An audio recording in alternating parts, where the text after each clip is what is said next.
जू के गले में लॉकेट देखा। प्रियांश ने महसूस किया कि जिस लड़की का अपमान किया था वो मेरी सगी बेटी थी, जिसे मैं मर चुका माना था।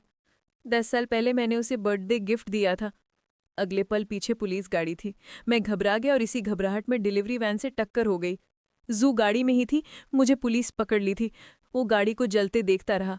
कुछ टाइम तक मुझे लगा मेरी बेटी मर गई, पर जिस ड्राइवर को टक्कर मारी थी वो बच्ची को बाहर निकाल दिया था। उसे बचाने के चक्कर में उसकी बेटी जल गई। और उसने जू को अडॉप्ट कर लिया और उसे डर था कि कहीं इसी की तरह जू को छीन न ले।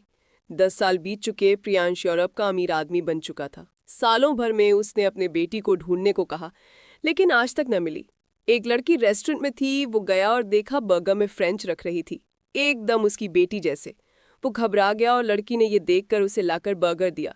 उसे ले लिया और उसे अपनी बेटी के बारे में बताने लगा, और इस बात से अनजान था कि वो मेरी बेटी है। लेकिन जब उसे पता चला कि ड्राइवर की बेटी है और वो बहुत गुस्से में हो गया।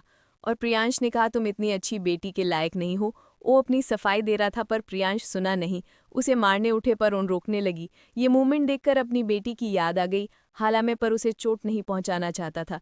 फिर उसे एक साइड धक्का दे दिया और उसे पैर से मारने लगा और उसको डंडे से मारने को उठा पर लड़की में रोक लिया और उन बाप बेटी के प्यार को देखकर उस लड़की को बहन दिया। फिर उस ड्राइवर को मारने लगे और एक खंजर निकाला और उस लड़की को कहा अपने बाप को मारने को।